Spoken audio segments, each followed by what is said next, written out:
Os doy la bienvenida al podcast de la que es ya la cuarta temporada de las charlas educativas. Recordad que estos podcasts, en su mayoría, no son más que los audios de las charlas en directo en YouTube y en Twitter Spaces. De ahí que la calidad de la grabación dependerá de la calidad del audio en los directos. Pero como siempre, creemos que vale la pena ofrecéroslos en este formato. Esperamos que os gusten. ¡Empezamos! Buenas tardes, os doy la bienvenida un domingo más a vuestras charlas educativas, al space de vuestras charlas educativas. Un domingo más, pero no un domingo cualquiera, por muchas cuestiones, ¿no? Pero ya no solo porque tengamos a Miguel por primera vez, porque Iván repita y porque volvemos una vez más al tema del autismo.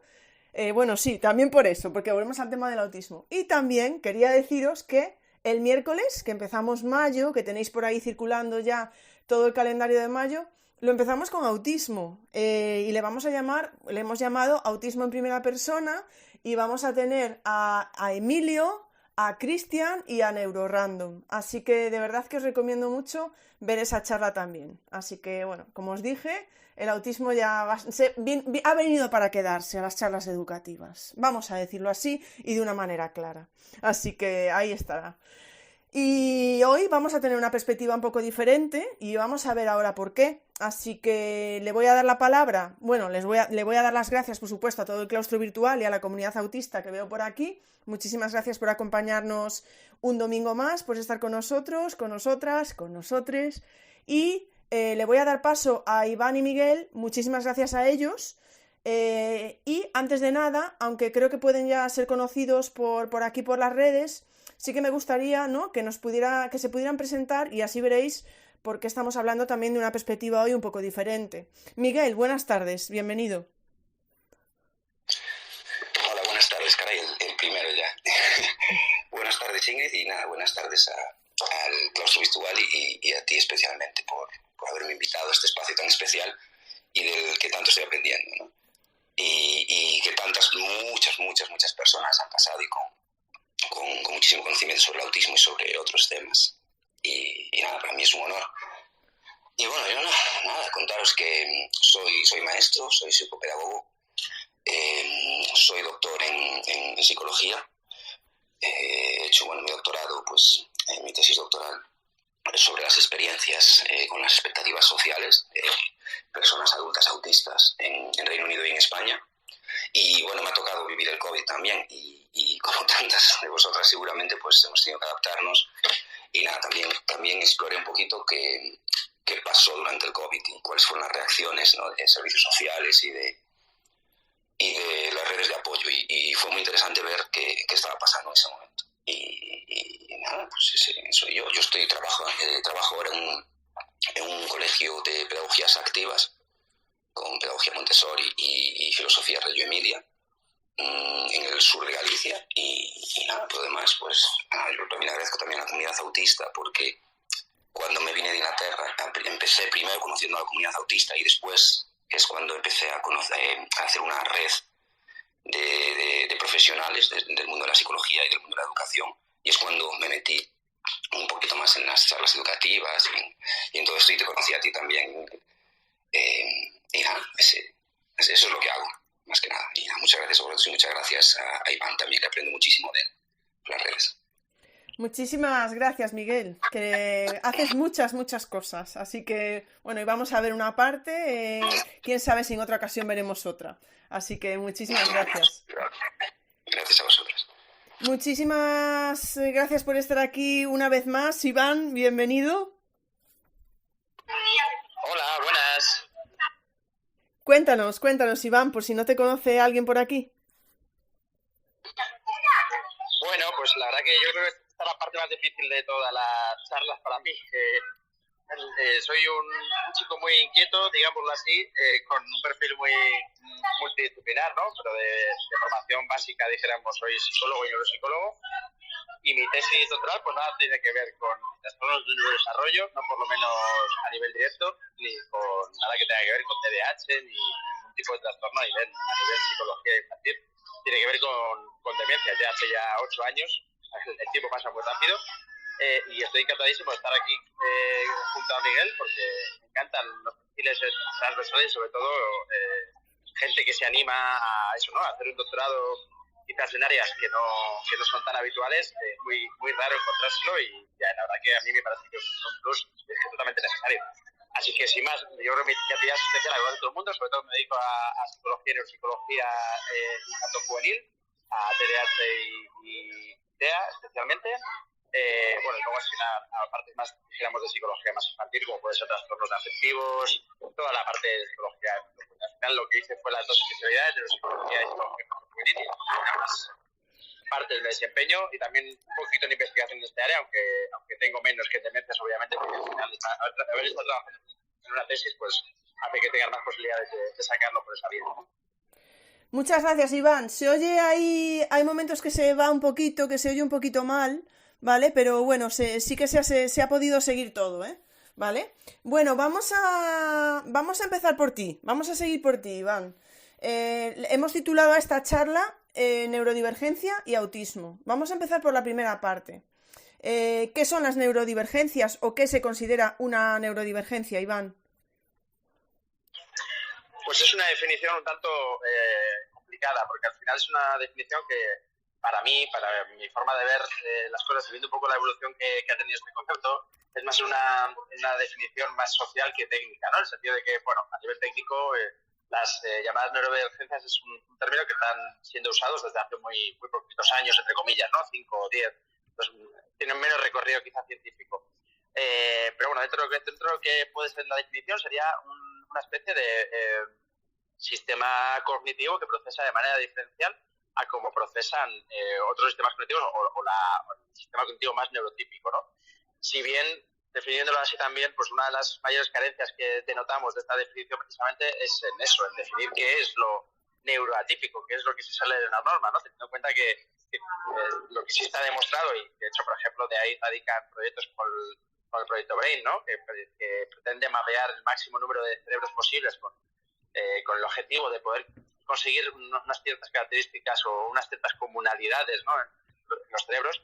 Pues precisamente el proyecto Brain nace pensando en que un porcentaje muy alto de cerebros tienen comunalidades o aspectos comunes muy poquitos, ¿no? Con un porcentaje muy poquito. Entonces, lo que se pretende con ese tipo de proyectos es precisamente intentar ver cómo funciona el cerebro a nivel global, si eso es posible, y de ahí también nace un poco la neurodivergencia, ¿no? Intentar entender qué son procesamientos atípicos, o intentar entender realmente cómo podemos integrar este procesamiento atípico de cada uno de nuestros cerebros en una comunalidad, porque al final lo que necesitamos muchas veces es intentar predecir lo que va a suceder con ese cerebro de cada poder intervenir mejor, ¿no? Entonces yo diría que la neurodivergencia, sin querer liarme más, supone eso, un diferente procesamiento que tienen cada uno de nuestros sistemas cognitivos, entendido desde una base estructural, pero claro, en ciertas condiciones, como sucede, por ejemplo, en el autismo o en el TDAH, pues esa comunalidad sería diferencial a lo que llamamos la neurotipicidad, ¿no? Muchas gracias, Iván. Bueno, se me ha olvidado deciros a todos, ya sabéis, porque ya lo doy por hecho y no puede ser así también, recordad que si queréis hacer alguna pregunta o dejar algún comentario para que se lo podamos pasar a los invitados, es con el hashtag de las charlas educativas. Que aunque podáis dejar comentarios dentro del space, que pongáis ese hashtag para que yo lo vea. Bueno, muy bien, pues nos hemos ido a la definición de neurodivergencia y nos vamos ahora con Miguel a intentar definir el autismo. Miguel. Vale, yo creo que esta sí que es difícil, ¿no? Porque ha ido evolucionando, como bien ha dicho Iván, pues ha ido cambiando y hay unos ciertos escritores en los que se han centrado y gracias a las investigaciones, pues se han ido como destacando, ¿no? Diferentes características, pero yo creo que lo voy a definir como me definió un autista en Reino Unido, que me habló de los sistemas operativos, ¿no? Me hizo un símil en relación a los sistemas operativos, a la variedad de sistemas operativos que existen, y entonces pues me definía que uno era un sistema operativo de Microsoft y el otro era un sistema operativo pues como Linux o Ubuntu, de sistema libre. Y a mí me pareció muy sencillo de entender, muy fácil. Y yo creo que lo que pasa es que si el mundo está definido por las personas que lo gobiernan, por las personas que toman las decisiones, pues yo creo que es un poco esperable, ¿no? Que las personas que se salgan un poquito de esa tendencia que se dice, que es más común, yo no voy a decir normal, pero que es más común, pues yo creo que también es esperable que las definan como ellos quieran, ¿no? Y yo creo que eso es lo que ha pasado con el autismo. Y sí que es complicado, como lo decía Iván, ¿no? Destacar una definición que englobe exactamente todo lo que es, porque se ha investigado un montón, se han investigado un montón de características y como les llaman, de características comunes y que ocurren en la comunidad autista, pero la definición en sí se ha centrado siempre en tres aspectos, que es la comunicación, la interacción y la conducta, ¿no? Pero para mí es eso, ¿no? Son como sistemas operativos diferentes y tan válidos como los demás, ¿no? Y eso es lo que hay, ¿no? Neurodiversidad que entran todos, ¿no? Como una diferencia. No sé si te ha ayudado en algo, Ingrid. Hombre, Miguel, por supuesto que me has ayudado. Es más, es que estaba pensando yo ahora mismo que quizá la pregunta no fuera muy correcta. No sé cómo lo veis, pero claro, más que de autismo hay que hablar de espectro, ¿no? Como por lo que estábamos hablando. Ahora que mencionas, ¿no? De espectro, en un libro de Japey, de Fletcher Watson, del 2019, que hacía como una revisión al concepto de autismo, ¿no? Y al debate en la psicología actual. A mí me gustó, lo utilicé para mi tesis, me gustó porque hablaba de constelación. Y hablaba del autismo como una constelación, donde hay estrellas que se ven pues, más luminosas, menos luminosas, y esos serían los aspectos de las personas, ¿no? Que tenemos una serie de fortalezas y una serie de debilidades. Y a mí me gustó mucho esa definición, y la utilicé. Además, se utiliza también la defensa. Porque sí, espectro, pero claro, eso es lo que ha traído, es una serie de ideas un tanto erróneas en cuanto a dos polos, a ver el autismo en cuanto a fortalezas y debilidades, pero en cuanto a celebrar muchísimo las fortalezas y en cuanto a aislar a aquellas personas de las que se entiende que tienen debilidades. Y por eso el espectro puede ser un poquito confuso. Y yo creo que lo de constelación, pues a mí me gusta un poquito más. Muchísimas gracias, Miguel. Pues nunca lo había escuchado y ahora acuérdate del micro, ahí. Y nunca lo había escuchado y fíjate, ya nos dirá la comunidad autista por aquí si les gusta. Voy a seguir contigo, Miguel. Vamos, ahí a saco contigo. En tu caso, como tú lo has dicho, ¿no? Estás estudiando mucho el tema del autismo en mujeres, de mujeres autistas. ¿Qué nos podrías decir de las mujeres autistas en concreto? Sin generalizar, que por aquí tenemos algunas y a ver, ¿eh? Bueno, sí que lo que he estudiado en especial, lo que me he centrado mucho es como me he ido centrando en estereotipos sociales al principio, estereotipos de género, y luego pues he girado un poquito, he seguido un poquito por ese camino y he profundizado en las expectativas sociales, en las normas sociales, pues he acabado en el camuflaje.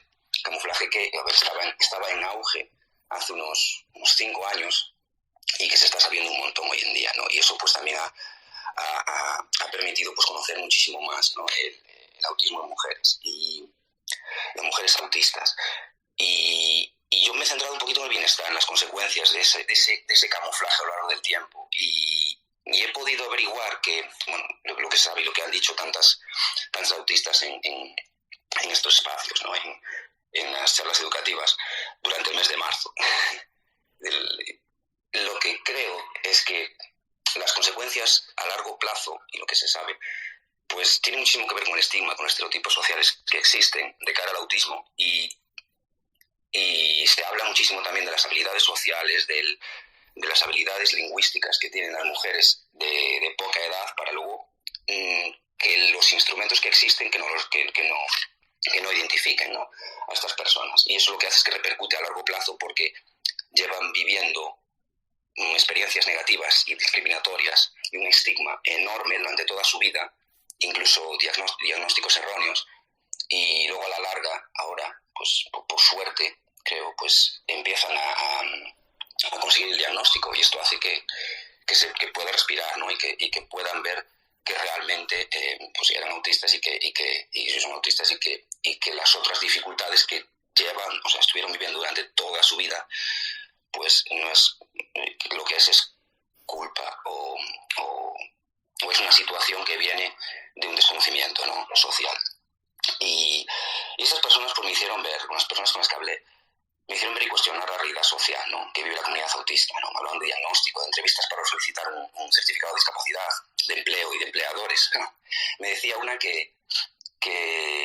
una chica con la que hablé, una española, me decía que en su trabajo pues lo que pasó es que le empezaron a hablar de discapacidad, de autismo, y al final le preguntaron y ella pues empezó como a divulgar, ¿no?, y a hacer divulgación y difusión de lo que es el autismo y de cómo se podían mejorar los espacios, y a mí eso pues también me abrió un poquito los ojos, ¿no?, porque es realidad, o sea, es la realidad. Y que en cuanto los demás, sus compañeros, supieron de esto, pues empezaron a respetar un poquito más estas cosas. Y yo creo que sí, creo que todos y todas deberíamos hacer una reflexión y no sacar las cosas de contexto, pero tampoco generalizar, que es lo que decías tú. Y bueno, la sociedad está creada para que sea violenta, ¿no?, hacia aquella que se sale de la línea normativa. Y bueno, no sé qué más puedo decirte. Dime. No, muchísimas gracias, Miguel. Estabas hablando de, y lo hemos visto aquí, como tú muy bien dices, en marzo, en primera persona. Tenemos por aquí a varias personas que estoy viendo precisamente. No sé si esto lo has llegado a tocar o no, las consecuencias que ha tenido para estas mujeres el hecho de tener que hacer tanto masking o enmascaramiento. Sí, por supuesto. De hecho, mis estudios fueron cualitativos, ¿no? Eran entrevistas y luego utilizaba el análisis temático, que es más que nada, pues, dependiendo de lo que me decían las personas con las que hablaba, pues iba sacando códigos e iba sacando temas a las que ellas le daban más importancia, ¿no? Y lo que pasaba es que, bueno, aparte de dificultades de salud mental, aparte de la falta de comprensión social que existe, de experiencias negativas en la seguridad social, con las profesionales clínicas, ¿no?, en psicología, psiquiatría, y luego también en cuanto a certificados de discapacidad, que no creían que estuviesen allí en persona, mirándoles a los ojos y diciendo, mira, este soy yo y tengo este diagnóstico y necesito un certificado de discapacidad.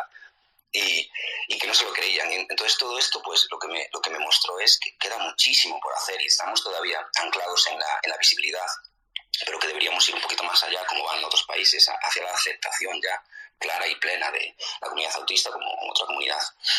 Y eso es lo que me contaron, ¿no? Las dificultades para conseguir el diagnóstico, y luego dificultades durante el proceso diagnóstico, y luego dificultades con el estigma social, luego dificultades con la salud mental. Es como que estaban, no sé, pero me parece que estaban como rodeadas de una serie de elementos que lo que hacían era constreñir su vida diaria, ¿no? Y es eso a lo que me refería, ¿no?, con consecuencias negativas. Muchísimas gracias, Miguel. Es que escuchándote me viene a la cabeza como, mira, por fin, tengo el diagnóstico. Mira, ya sé que estas cosas que me pasaban tienen una razón de ser, pero no. Oye, ahora empieza otro camino aún, ¿no? Eso que estás diciendo tú. Ahora te van a negar, no te van a hacer caso, etcétera, etcétera, ¿no? Exacto. De hecho, lo que me decía otra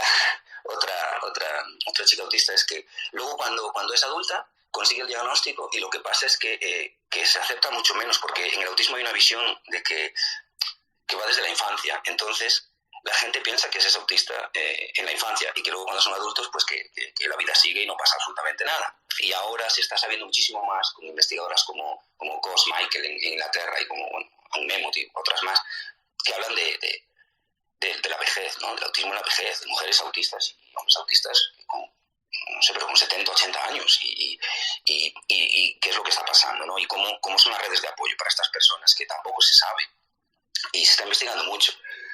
Y es eso, y que una vez en el diagnóstico, pues nada, venga, y ahora otra vez, porque hay una serie de experiencias negativas que vivían antes del diagnóstico, precisamente porque no las identificaban correctamente, y una vez que están identificadas, que ellas se identifican o se autodiagnostican, que muchas tiran por ese camino también, y luego después viene la otra retahíla de estereotipos sociales, de pues tú no eres autista, tú no pareces autista, tú me miras a los ojos, tú tienes amigos, tú tienes novio.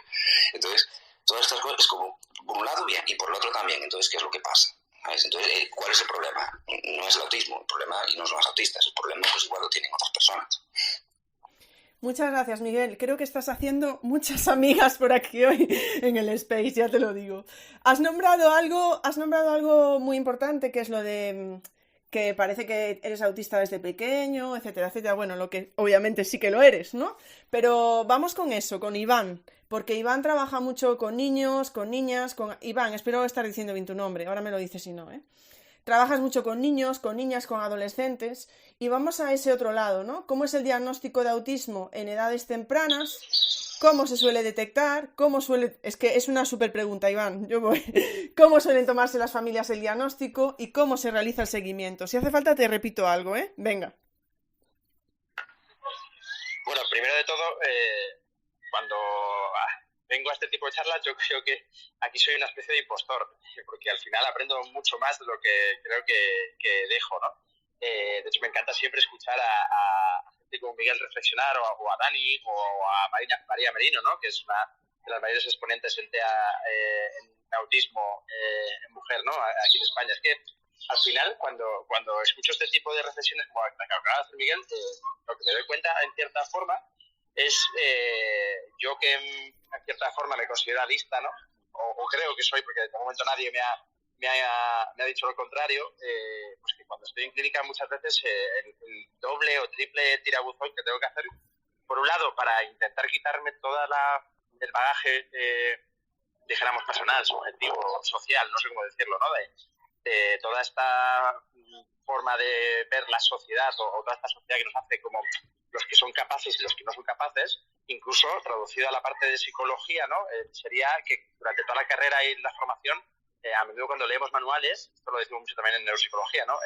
Sabemos mucho partiendo de cerebros patológicos, ¿no?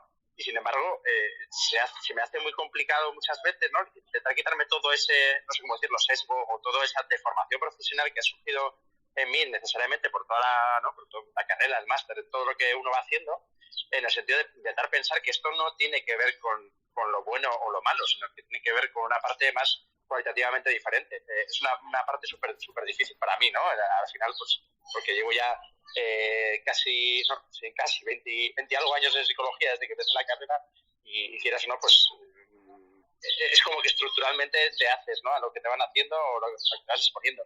Pero es que luego además cuando uno trabaja con niñas, en este caso, todavía no es complicado, porque como bien dice Miguel, surge la infancia, surge desde siempre, pero la infancia tiene una especial relevancia porque al final es donde más nos configuramos, de cierta manera. Entonces se me hace a veces complicado y me preparo muchas veces mentalmente las sesiones o por dónde quiero ir, de cara a intentar coger la distancia justa para que la persona que tengo delante, la niña con TEA, tenga su propio espacio para poderse desarrollar sin que esos sesgos que yo tengo y esa deformación profesional que yo tengo también afecten, ¿no? Es decir, intentando respetar al máximo posible ese proceso evolutivo y psicológico que esa niña que tengo delante va a seguir. Claro, pero al final uno tiene que dirimir si la niña que tiene delante está en el espectro, ¿no? Y a veces se hace complicado el tener que repensar, volver a pensar. Y fácil no es. Pero al final cuando las familias llegan, muchas veces quizás yo últimamente me encuentro cada vez más y creo que es una cosa por un lado positiva, pero también puede tener una parte negativa, que si queréis también podemos hablar de ello, lo tienen más asimilado, ¿no? Quizás cuando ya llegan, ¿no? Muchas de las últimas niñas que he visto, la idea que tenían ya las familias era de confirmarlo, ¿no? De realmente que le confirmara que tenían una niña con TEA, ¿no? Porque al final, pues en los casos que yo suelo tener también, a menudo hay una hermana mayor o incluso el padre o la madre, pues ya tienen, aunque no sea un diagnóstico, como yo digo, con papeles, ¿no? Sí que tienen un diagnóstico más o menos hecho, entre comillas, y ellos tienen una vía que siempre, una vía vital, dijéramos, la cual han visto que son cualitativamente muy diferentes a los demás, ¿no? Y todo ese peaje del que hablaba Miguel, ¿no? A menudo, ¿no? Especialmente cuando el TEA se corresponde con la madre, ¿no? Entonces, ahí cada vez nos vienen mucho más formados en cuanto a diagnóstico y simplemente corroborarlo, y sobre todo, para mí, lo más importante de ese tipo de diagnósticos, especialmente en TEA niñas, pero también en TEA niños, es descubrir esa especialidad que tienen, ese color o ese brillo que tienen, como decía Miguel, ¿no? Esa constelación, el intentar explicarles a las familias,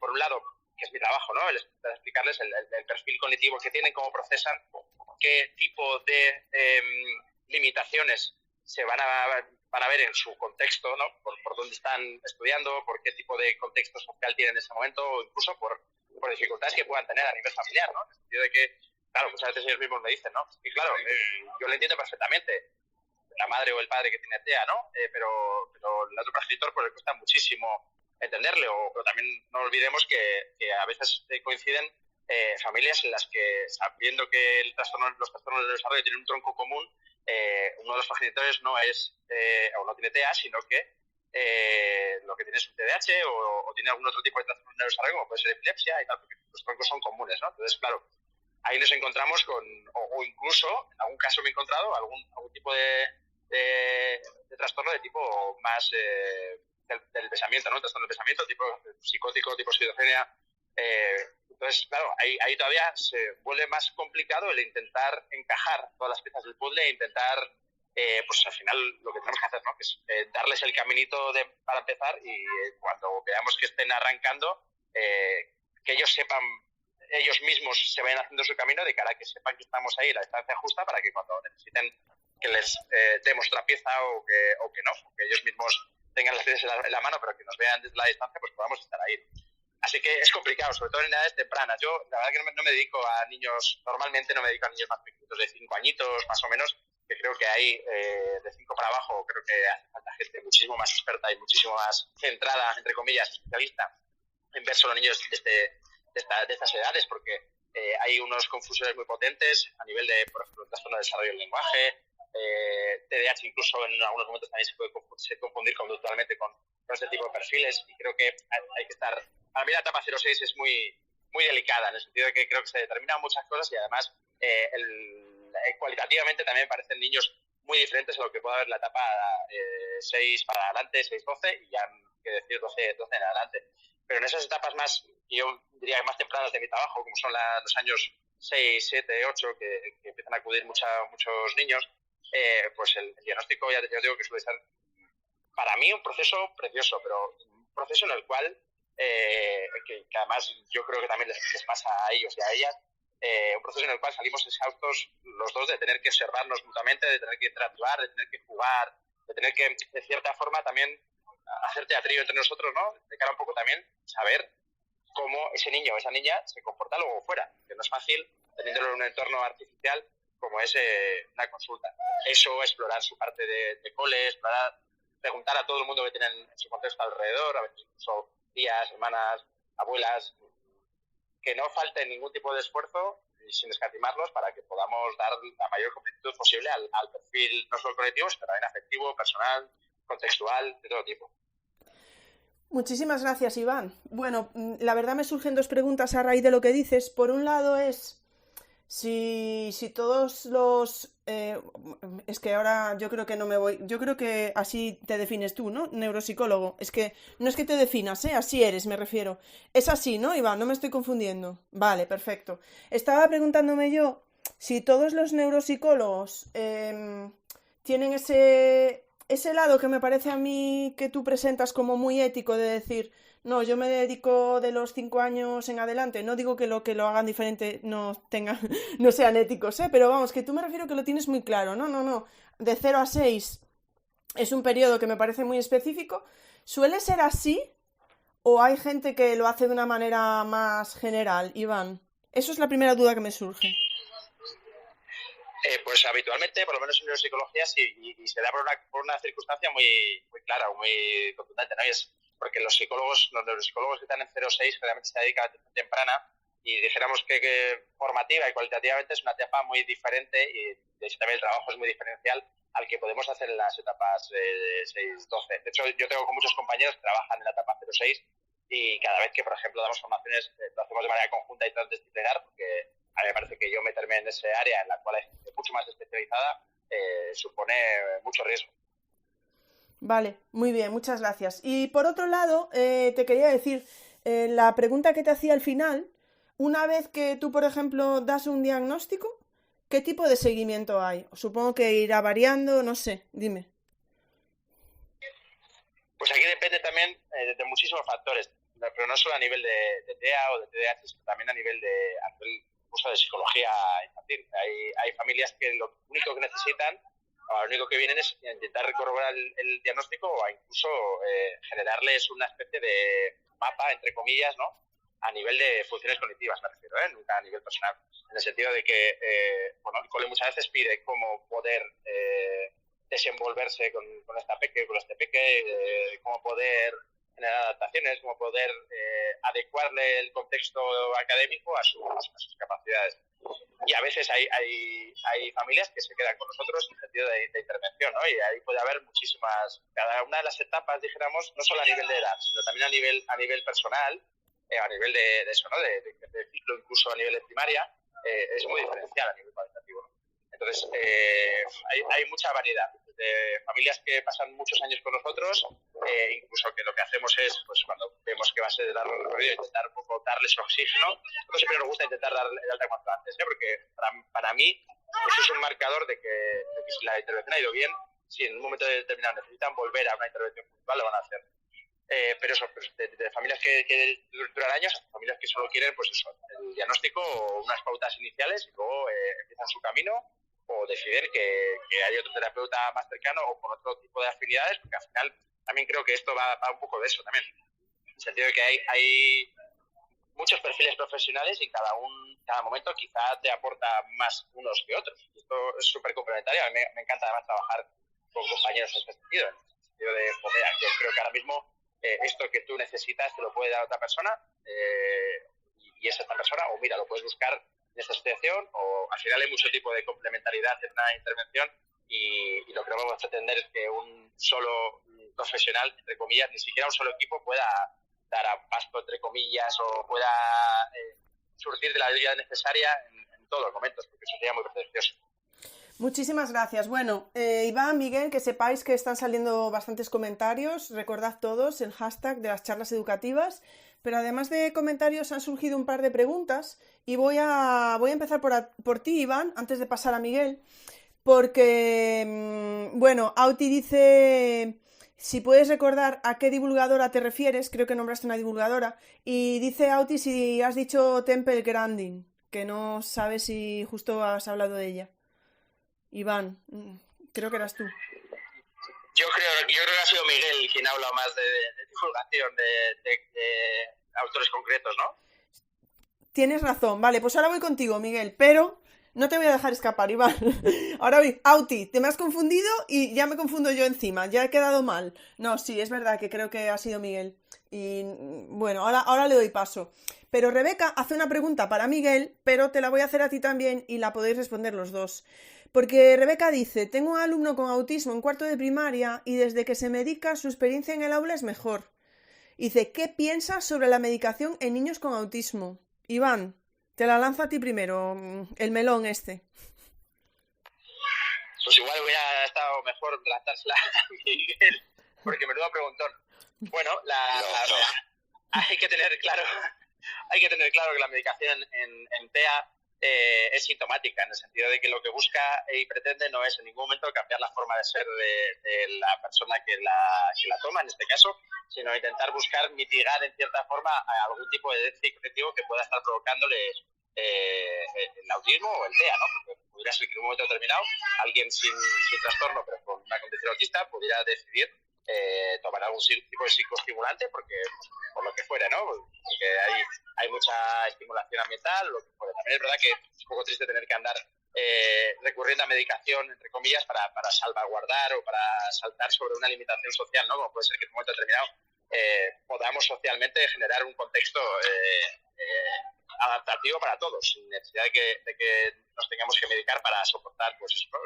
Por ejemplo, una oposición se me ocurre, a alguien que vaya a una oposición y como sucede aquí en Vizcaya, pues que tengas a 5.000 personas y obviamente eso genera un malestar significativo a alguien que puede ser hipersensible. Ahora no me refiero solo en autismo, sino que los hay de muchos tipos de perfiles.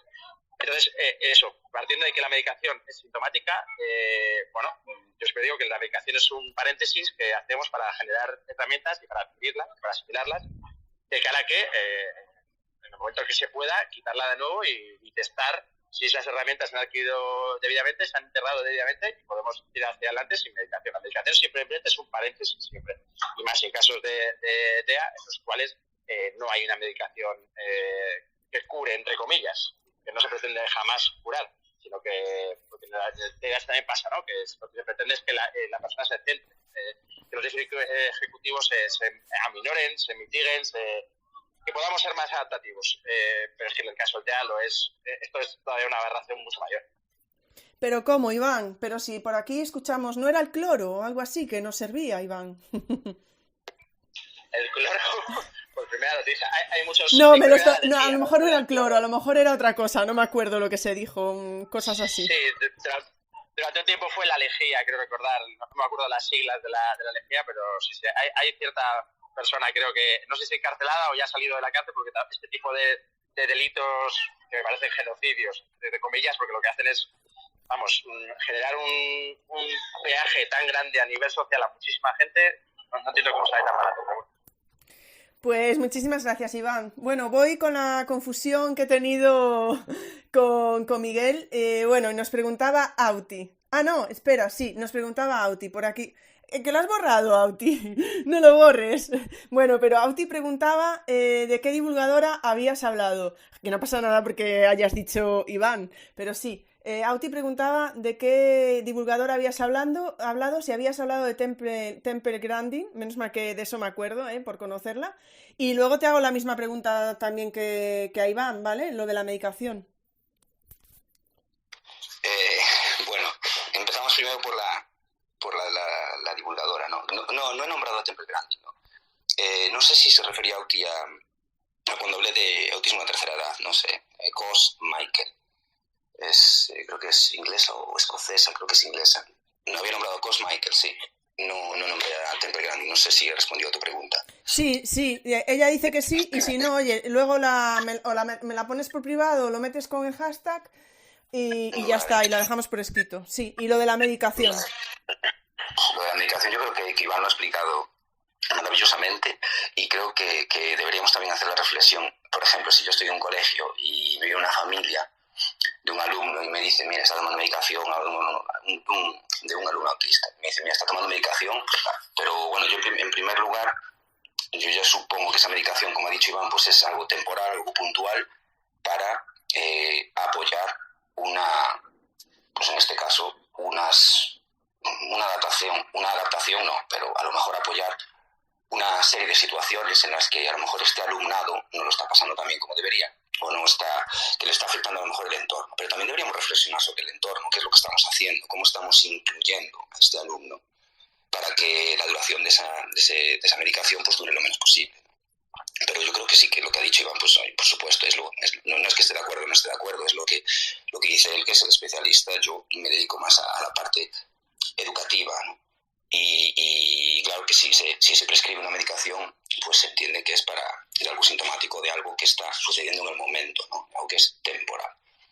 Y es eso que no se cura. Lo que habéis estado hablando de lejía, de cloro, de todo esto, pues ojalá estén encarcelados y que no salgan, ¿no? La gente que está divulgando estas informaciones. De hecho, había hoy, creo que en un artículo creo que era el diario 16, creo que fue el diario 16 de hoy, incluso lo publiqué en Twitter, que había alguien que, o sea, no sé, ya no me acuerdo el nombre de la persona que lo escribió, no voy a decir periodista, pero la persona que lo escribió, que decía que volvía otra vez al tema de las vacunas y el autismo y tal, y todo esto, pues que me da, es lo que he dicho en el tweet, que me da muchísimo miedo porque hay una cantidad enorme de fake news y de información falsa y de mitos y mentiras sobre el autismo, que lo que hace es, yo creo que es confundir, ¿no? A muchas personas que o piensan que son autistas, no los diagnosticaron, o familias, ¿no? Que empiezan a informarse sobre el autismo, y esto lo que hace es que hace un daño tremendo, ¿no? Y por eso la labor tan importante de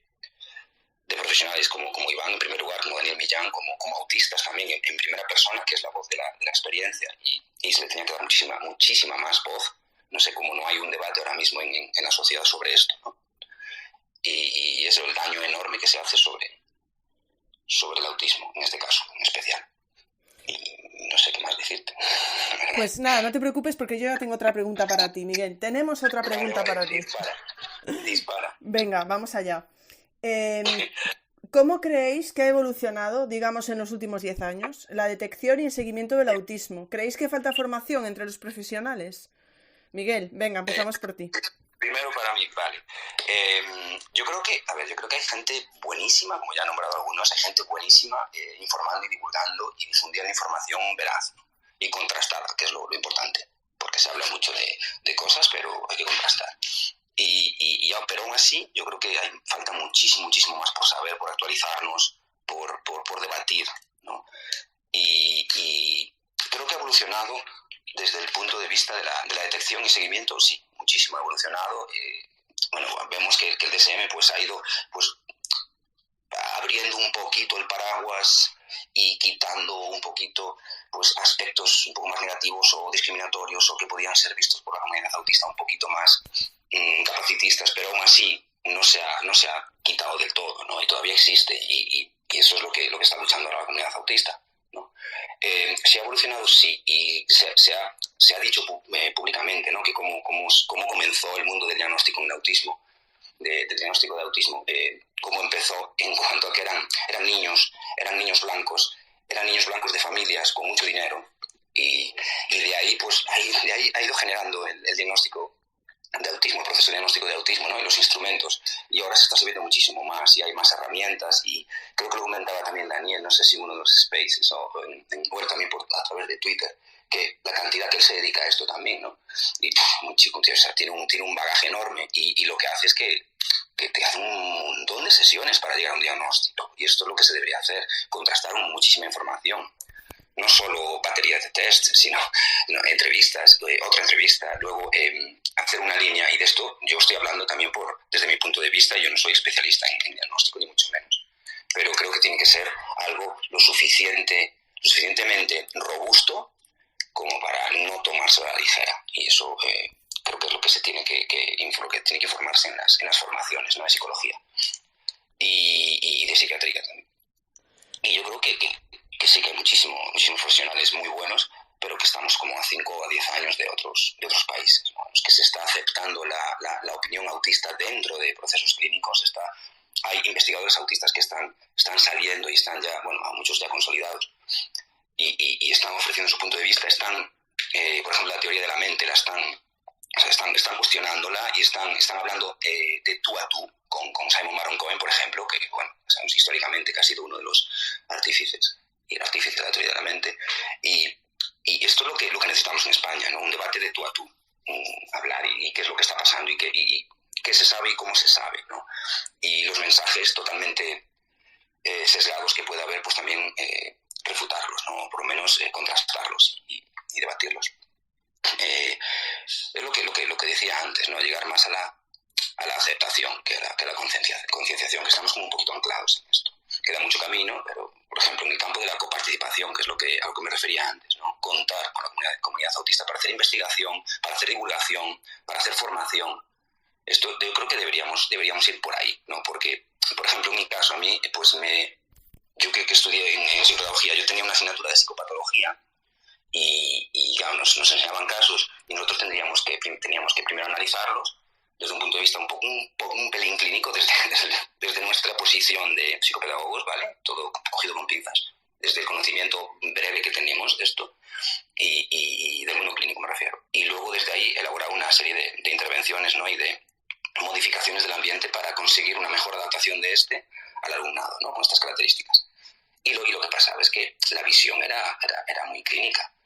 Y no nos enseñaron la coparticipación, no nos dijeron nada de la comunidad autista, no nos dijeron nada de que tenían voz, no nos dijeron nada de que podemos ir a preguntarles, ¿no? Y tenemos que empezar por ahí a preguntarles. Y algunas de las personas con las que hablé cuando estaba haciendo las entrevistas, tuvimos entrevistas larguísimas, como de 3 o 4 horas.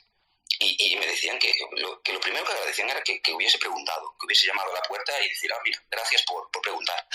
Y a mí me chocaba como por preguntar, pero no sé, o sea, no deberíamos hacer todos esto. Y eso es lo que me agradecían, ¿no? Y queda mucho camino. Pero creo que vamos bien, ¿eh? Se va mejorando y a la vista está, ¿no? El éxito que habéis tenido el mes pasado. Y no sé si tienes alguna pregunta más, Ingrid. Muchísimas gracias, Miguel. Claro que sabes que sí, que tengo más preguntas, pero bueno, de todas maneras tengo que decirte que por aquí Rebeca dices, aprendo mucho de Miguel o con Miguel en el grado de pedagogía. Te lo dejo por aquí, Miguel, para que sepas que también tenemos por aquí alguna alumna tuya. Iván, cuéntanos tú. Supongo que irás en la misma línea, pero ¿cómo crees que ha evolucionado la detección, el seguimiento? ¿Hace falta formación? Sí, totalmente. Yo, además, siguiendo la línea que es lo que decía Miguel, yo creo que cualitativamente hemos cambiado abismalmente. Yo creo que tampoco tengo mucha edad. Puedo jactarme de ser relativamente joven, no llevo muchos años ejerciendo, ¿no? Pero sí que he visto una transición muy, muy grande, un cambio cualitativamente, ya digo, muy, muy grande desde que realmente la comunidad autista ha podido tomar el mando de la dirección hacia donde teníamos que ir, de cierta forma, ¿no? Antes estaban totalmente pechados, estaban totalmente silenciados, ¿no? Y quizás ahora se toma como algo más natural que pueda participar.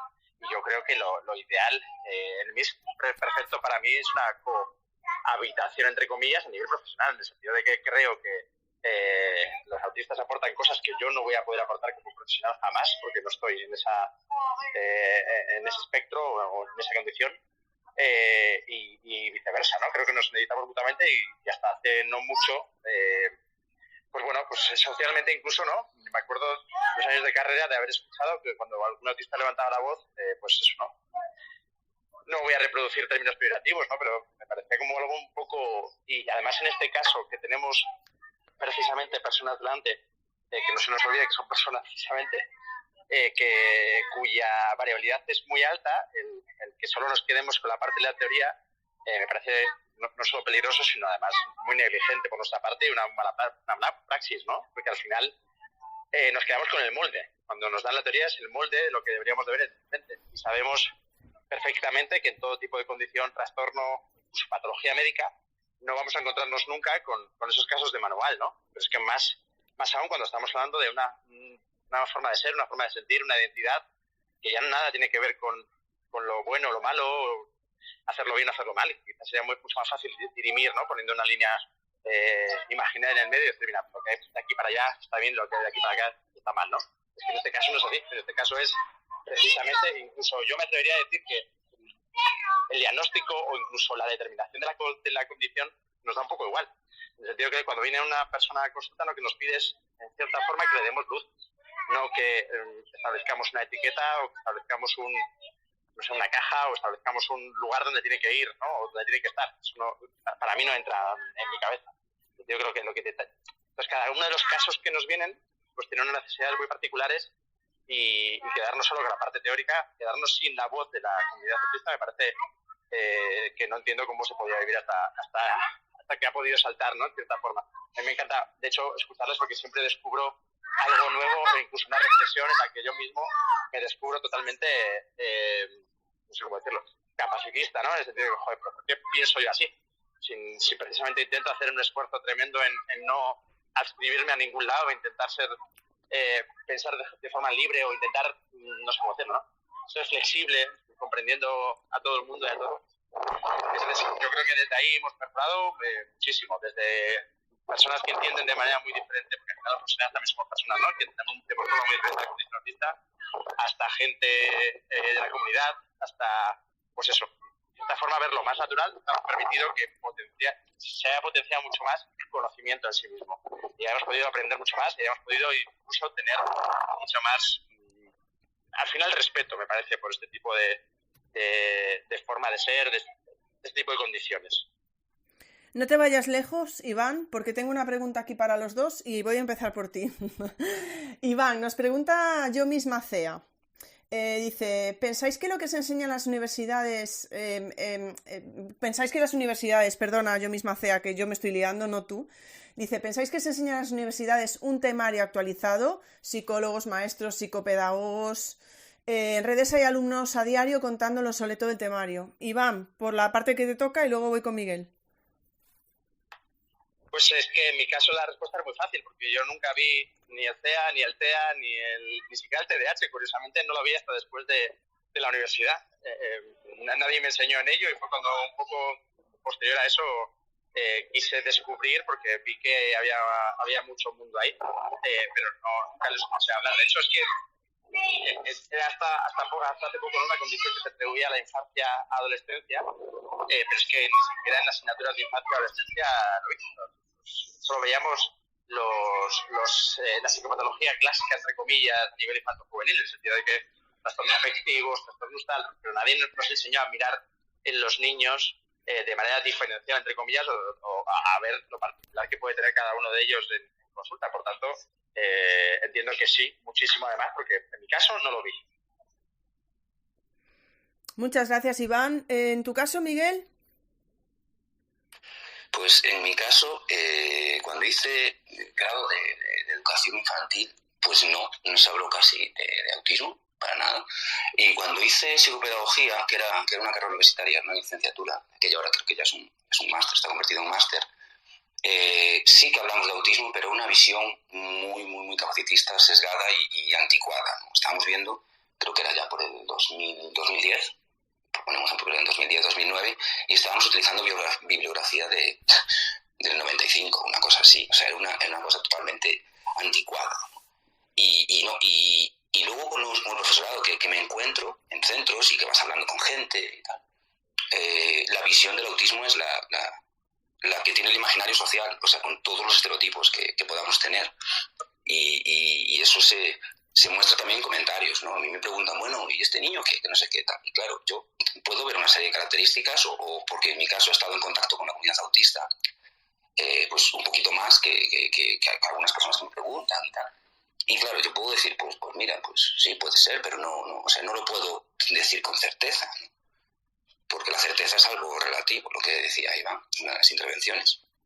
Pero creo que no se trata como se debería, ¿no? No se trata el tema del autismo como se debería, y no se divulga como se debería, porque los estereotipos siguen ahí, siguen en el profesorado. Entonces, todo esto que estás haciendo con las charlas educativas sobre el autismo, pues esto se debería ponerse, ¿no? Debería utilizarse para ponencias, para clases de universidad, o para hacer reuniones, o para, no sé, como una campaña de divulgación por las universidades españolas en relación al autismo, pues que es que tiene, y luego te enteras por Twitter o por artículos que lees que sí que hay una red de gente importante, como algunas paredes, como la de AETAP y tal, y te enteras de que hay gente que sabe muchísimo sobre el autismo, pero no se le da visibilidad. Y eso es lo que a lo mejor no llega, y tienes que caer en la suerte de estar estudiando autismo en una universidad determinada para tener una visión actualizada. Porque no sé creo que no se coteja, ¿no?, la información del autismo. Si estamos en la Universidad de Vigo, yo no voy y pregunto a la universidad, yo qué sé, de Málaga, oye, mira, vosotros cómo tratáis el tema del autismo, cómo lo enfocáis, cómo lo expresáis, cómo lo transmitís. Pero a lo mejor eso podría ser una línea, ¿no?, de actuación por ahí, porque yo creo que no lo hacen. Muchísimas gracias, Miguel. Bueno, mirad, está por ahí Daniel, que le han debido de pitar los oídos. Ingrid. Sí, dime. Hola, ¿se ha caído? ¿Qué ha pasado, chicos? Sigo hablando, ¿no me escucháis? ¿Me escucháis? Sí, ahora sí, antes no. Sí, ahora sí, antes no. Pues debía de ser un problema vuestro, porque mío no, porque no vaya a ser que yo haya silenciado el micro o algo. Vale, gracias por decírmelo. Pues debía estar aquí yo hablando sola. Me suele pasar. Es que si no, no serían las charlas educativas. Estaba diciendo que ha aparecido por ahí Daniel. A lo mejor le han pitado los oídos, porque creo que lo habéis nombrado los dos. Así que por ahí lo tenemos. Bueno, estabas hablando ahora mismo, Miguel. Estabais hablando, Iván, Miguel, los dos, ¿no? De eso, de la actualización, de las universidades y tal. Y justo, Miguel, voy contigo. La otra pregunta que teníamos por aquí. ¿Qué aspectos creéis que quedan por investigar? ¿Hacia dónde debe de ir la investigación en el campo del autismo en particular y de las neurodivergencias en general? Miguel. A ver, yo creo que uno de los primeros aspectos, de los aspectos más importantes, es cómo está la sociedad, ¿no? Adaptado a cómo la sociedad responde a determinadas formas, ¿no?, de ver la realidad, o determinadas formas de relacionarnos. Y si vamos por ahí, pues yo creo que la coparticipación o la co-creación de material y campañas de accesibilidad y de visibilidad, de concienciación y aceptación, y la coparticipación en estudios, para mí es una de las áreas que o sea, debería ponerse como primordial. Luego el empleo, para mí también, el acceso al empleo, y luego también cómo las empresas pueden y qué cantidad de información tienen sobre el autismo en las empresas. Luego la tercera edad, obviamente, es básico. Salud mental y bienestar. Es que he hecho una lista de todas estas áreas. Salud mental y bienestar. Educación, por ejemplo, porque luego me gustaría comentar una serie de cosas sobre la educación y sobre cómo está enfocado el autismo en educación ordinaria y educación especial, creo, desde mi punto de vista. Y la transición a la vida adulta, algo importantísimo, ¿no? Que estamos hablando que, por ejemplo, Iván, que se dedica a infancia, adolescencia, y yo en este caso pues me ha tocado más estar en contacto con la comunidad autista adulta.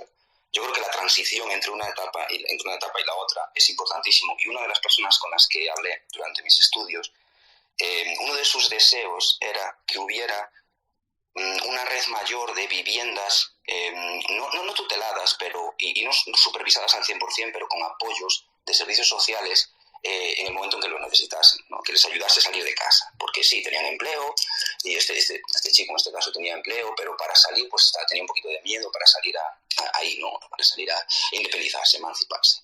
Yo creo que eso sería un área de investigación, un área importante también a desarrollar, la emancipación. Luego la comunidad autista y familias, yo creo que es una asignatura pendiente que tenemos todos y todas, ¿no? Yo creo que nos incluimos todos, de establecer vías para la cooperación y la comprensión mutua, ¿no? Y esto yo creo que va a traer la mejora de los servicios, creo que así para terminar, yo creo que otra área sería la transmisión de conocimiento, desde el conocimiento científico hasta la práctica clínica. Creo que eso, porque si una persona no se preocupa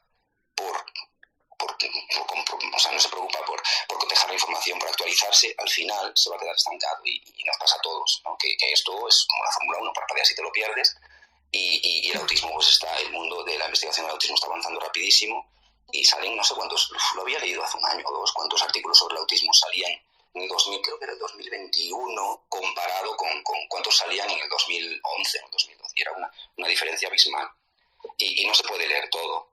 Pero yo creo que debería haber un servicio que leyese mucho de esto y que transmitiese la información y guiar un poco el camino, ¿no? Guiar un poco el camino de qué información sale y que nos informemos todos más, creo yo. Muchísimas gracias, Miguel. Vale, ahora se me está escuchando, ¿verdad? Hacedme ahí una mano, algo de esas que se ponen. Sí. Vale, fíjate, estás hablando del empleo. Y no puedo dejar de nombrar a Aida Trazos, que está por ahí escuchando, que con Autista Anónimo han puesto en marcha, no voy a decir el nombre, Aida, porque me voy a confundir, ¿vale? Pero han puesto en marcha un proyecto que tiene que ver con mejorar las posibilidades de empleo de la comunidad autista. Y además ahora acaban de hacer algo muy chulo con inteligencia artificial también para la formación. Pero bueno, Aida, por favor, si me he explicado mal, que lo sé, pues puedes meter por ahí algo con el hashtag de las charlas educativas y eso, ¿vale? Pero nada, que tienen un proyecto muy, muy chulo. Iba a comentar algo más de lo que habías dicho, Miguel, pero como se me ha ido, como suele pasarme siempre, pues le voy a dar paso a Iván, a ver lo que nos comenta él sobre la investigación. Iván, ¿por dónde tenemos que ir? Pues yo creo que, no quiero ser tampoco pesimista, pero creo que está todo por hacer, en el sentido de que nos faltan muchas cosas, desde cosas básicas como por ejemplo aprender a trabajar transdisciplinarmente. Aquí no cabe ninguna duda en que nos necesitamos todos, en el sentido de no solo profesionales, que no trabajamos juntos. Lamentablemente a día de hoy no hay redes de giras en las cuales nos permitan trabajar transdisciplinarmente, a no ser que dediquemos tiempo libre y estemos horas y horas trabajando para poder, como intentamos hacer algunos, a veces no nos sale tan bien como quisiéramos, ¿no? Coordinados con psiquiatría, con neuropediatría, con servicios sociales, ¿no? Pero también el integrar autistas dentro de nuestro trabajo en el día a día. Yo, aparte, fundamental, yo cuando comencé a trabajar cuando empecé profesionalmente, empecé dentro de la Asociación de TDAH de aquí de Vizcaya, y ya a mí me parecía que ellos aportaban un plus, ellos, me refiero en este caso a las familias, aportaban un plus tremendo. En aquel momento, cuando yo empecé, además, el TDAH en adulto no existía, entre comillas, en el sentido de que no se reconocía. Y cuando empezamos a hacer grupos de autoayuda, incluso empezamos a intentar abrirles el campo para que pudieran tener su espacio propio, sin ningún tipo de interferencias profesionales ni ningún tipo de interferencia social, ¿no? Que pudieran, pues eso, a nivel de empleo, que pudieran ayudarse entre ellos, a nivel de, ¿no? O incluso pudieran configurar su propio ideario, sus propios principios en función de lo que los demás me refiero, los demás TDAH establecían, o cribando, no sé cómo decir, ¿no? Contrastándolo con lo que los demás hacían, ¿no? Y así decidían que este tipo de espacios no están. No están, gracias a Dios, a día de hoy, por lo menos las redes sociales nos permiten tener un espacio más abierto, ¿no? Pero ya veis, algo tan básico como poder tener a alguien ahí que sabe perfectamente cómo soy, cómo siento, qué necesidades tengo, ayudando, ¿no? Y ahí sí que creo que los profesionales ni llegamos ni debemos llegar tampoco, ¿no? Entonces, desde ahí y desde el punto de vista más, dijéramos, teórico, de evidencia o de conocimiento, a mí me parece que todos los trastornos de desarrollo, todas las versiones, entre comillas, atípicas y todas las condiciones también atípicas, nos queda, creo que el 99,9% de conocimiento por descubrir, en el sentido de que, pues por ejemplo, ¿no? Una tipicidad puede ser en todos los trastornos del desarrollo y también en la condición autista y en el TEA, la mujer, ¿no? Que siempre, a nivel social, siempre ha estado muy pisada, pero a nivel de trastornos del desarrollo y a nivel de condiciones es la última en el escalafón, ¿no? Pero incluso más allá, por lo que decía Miguel, ¿no? Tercera edad no conocemos absolutamente nada, no en ningún tipo de trastorno del desarrollo, es como si se perdieran en algún momento entre los 30 y 40 años, ¿no? O incluso el paso en la adolescencia, que hablamos de la adolescencia como si fuera algo estable, no sé cómo decirlo, ¿no? Estable, una especie de espectro, un túnel por el que pasamos, pero es que los diferentes momentos de la adolescencia son muy diferentes.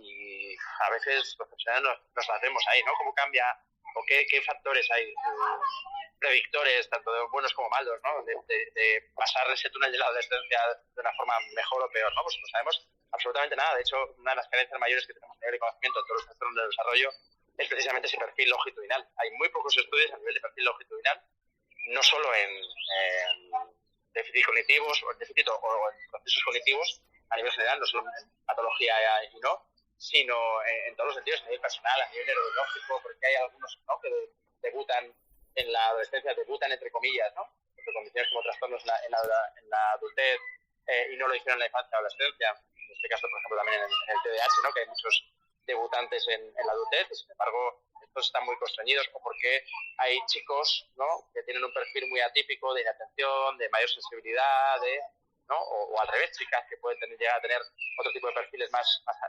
chicos, ¿no? Pues este tipo de perfiles atípicos nos escapan en un porcentaje muy, muy, muy alto. Sin embargo, perfiles mucho más prototípicos, si se puede decir, esto tampoco mucho decirlo, en el sentido de que no hay perfiles prototípicos para nada, pero que se acercan mucho más al molde, vuelvo a decir, que nos han enseñado y nos han dado desde la parte formativa y social. Estos, pues bueno, pues bien, más fácil, pero nos queda un mundo por recorrer, para bien y para mal. Esto es también lo bonito, creo que lo tenemos que hacer entre todos. Muchísimas gracias, Iván. Bueno, tenemos por aquí un par de preguntas. Una de ellas, ¿vale? Una de ellas la voy a adelantar aquí de María Ángeles, que pregunta, o Angie, dice, ¿la comunidad autista da formación? Aida, Auti, que tenemos por ahí, Esther. Bueno, por aquí la comunidad autista da formación. Bueno, yo creo que hay bastantes iniciativas. Estoy pensando yo ahora mismo, ¿no? En Carmen, que vino aquí de Cepama, en el congreso que hacen en Barcelona, que lo hace Sara y otras compañeras en abril. Estaba pensando ahora mismo, ¿eh? Entonces la comunidad autista de formación, y estaba señalando a estas compañeras porque, oye, ahí hay una posibilidad muy interesante, ¿eh? También. Y también antes iba a decir, se me olvidaba, que Aida y Neurodivergente, si lo estoy diciendo bien, todos los lunes, recordad que mañana no porque es festivo, pero todos los lunes sobre las 7:30, 8 de la tarde, entre las 7 y las 8, ¿vale? Por ahí. Tienen un space todas las semanas donde hablan personas autistas, y si cualquier docente o cualquier especialista, aunque no sea autista, quiere coger el micro y hacer alguna pregunta, siempre están dispuestas a contestar. Así que, bueno, que sepáis que esa posibilidad está ahí, ¿vale? Y nos preguntaba Angie también alguna bibliografía básica, alguna web. Bueno, si luego Iván o Miguel quieren decirnos algo, que nos lo digan, pero yo, Angie, que lo ha metido muy bien con el hashtag de las charlas educativas, yo invito por aquí pues a Ida, a Auti, bueno, estoy viendo por aquí a Esther, que puedan dejarle a lo mejor alguna recomendación a Angie a nivel escrito que creo que puede resultar más útil a lo mejor que estar diciéndolo, ¿vale? Pero vámonos a ir al lado educativo. Y antes de pasar a la última pregunta que teníamos aquí, quizá Miguel pueda responder a esta cuestión que nos plantea Jordi, que dice, mi pareja quiere estudiar pedagogía en la universidad, ¿qué es lo que más te enseñan? Entiendo, Miguel, que de alguna manera Jordi está diciendo si en el grado de pedagogía se habla de autismo. Miguel. Wow. Ahora mismo yo te puedo hablar desde una experiencia corta, ¿no? Que acabo de comenzar este año en el grado de pedagogía en la asignatura de metodologías de asesoramiento y enseñanza, ¿no? Educadores. Yo te puedo hablar que se habla en mi asignatura, sí he hablado porque he lanzado varias preguntas de reflexión y sí se habla de autismo para tratar de adaptar el entorno educativo, ¿no? Y para tratar de ofrecer formación para más que nada, cómo podemos diseñar un protocolo de asesoramiento a un centro, a cualquier tipo de centro, puede ser formal o no formal, para intentar adaptar el entorno y para formar a esos profesionales que trabajan con alumnado autista. Desde ese punto de vista sí se habla de autismo. En otras asignaturas no te puedo decir porque también desconozco bastante el resto de las asignaturas que conforman los años de grado de pedagogía.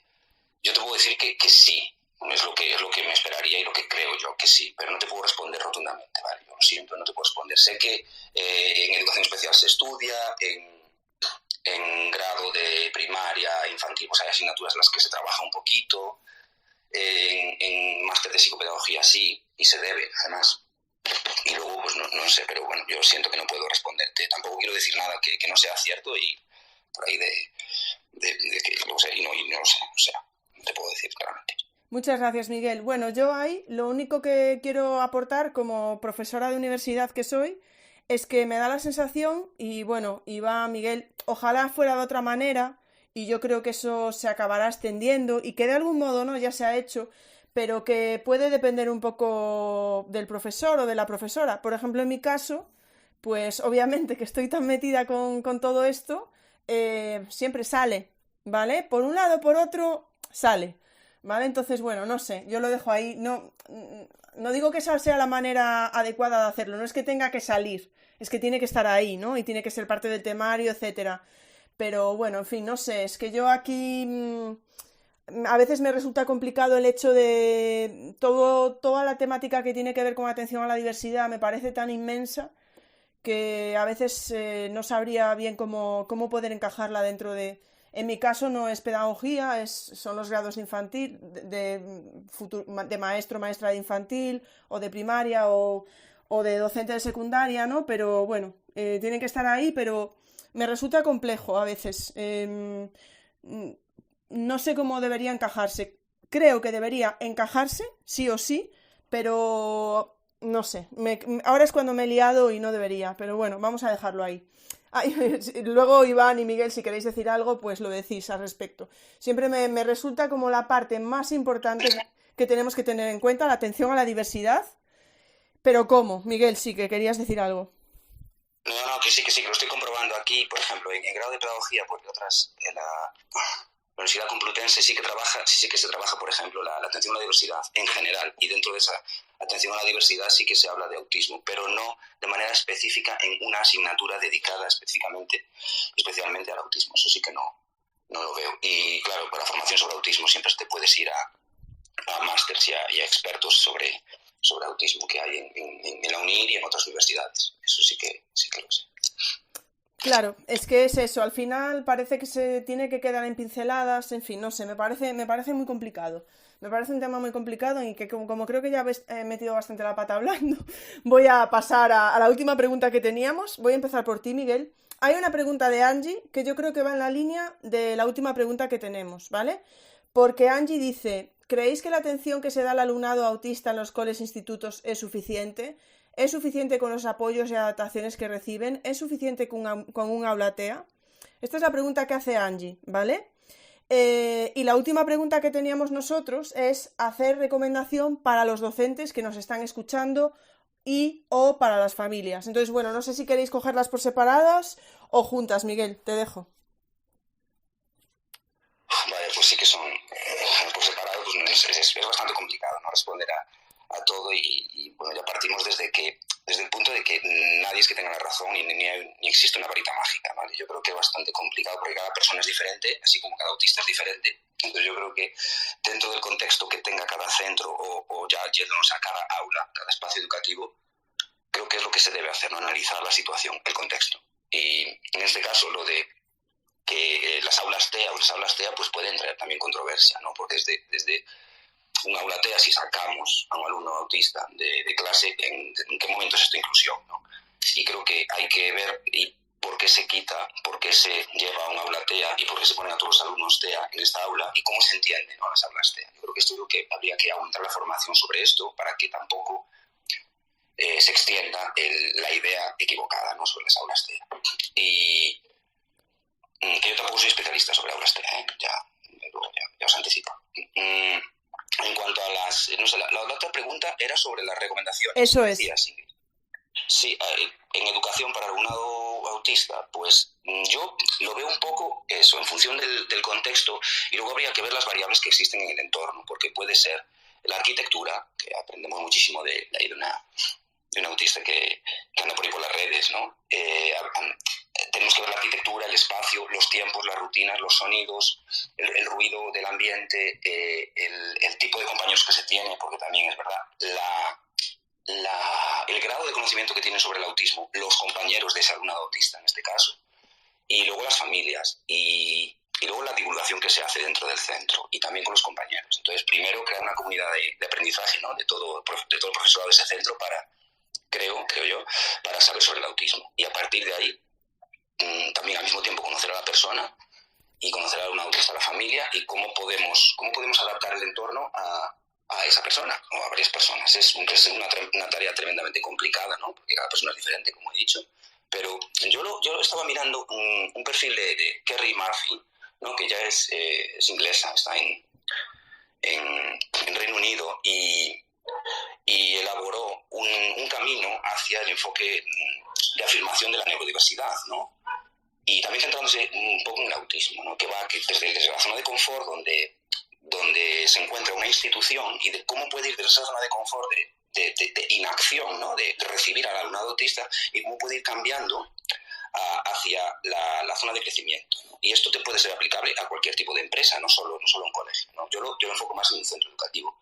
Y va desde la zona de confort hacia la zona de curiosidad, hacia la zona de aprendizaje, y luego terminando en la zona de crecimiento. Y es hacernos un montón de preguntas desde diferentes puntos de vista, como he dicho antes, de la arquitectura, el espacio, los tiempos, los sonidos, los compañeros, el tránsito de una actividad a otra, las rutinas, qué tipo de actividades se hacen al principio del día, qué tipos de actividades se hacen durante la jornada escolar, cómo están los compañeros, cómo están las mesas, si están en pupitres, si no están en pupitres, si tienen tiempo para hacer proyectos en solitario con compañeros, si tienen unos elementos visuales que ayudan a informar. Y al fin y al cabo, si tú implementas muchísimos elementos como estos en un aula, yo creo que los beneficiarios son todos, no el alumnado autista.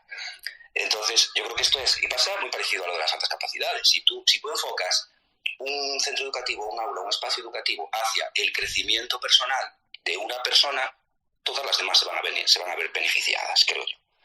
Y a mí me gusta mucho el enfoque de afirmación de la neurodiversidad porque aboga por el cambio, ¿no? No es para nada algo que se diga esto es lo que se tiene que seguir o no, pero yo creo que lo ideal es que, y yo creo que lo importante es que por lo menos motiva la reflexión. Y creo que cuando tienes un alumnado autista, tienes que reflexionar y tienes que, lo que decía antes Iván, ¿no?, lo de desgarrar todas las ideas preconcebidas, lo que te han ido metiendo por deformación profesional, exactamente por eso, y sentarte o dar un paso atrás, poner las manos atrás y escuchar, ¿no? Escuchar a la familia, escuchar al niño o niña en este caso, y a ver cómo aprende, ¿no? Y luego hacer los cambios que sean necesarios para que aprenda no para que aprenda, pero para que esté mejor, porque el aprendizaje viene cuando una persona se siente bien con el espacio de aprendizaje. No es lo de la letra con sangre entra que nos decían antes, ¿no? Y que aprender sí o sí, ¿no? Pero cómo de importante son los contenidos educativos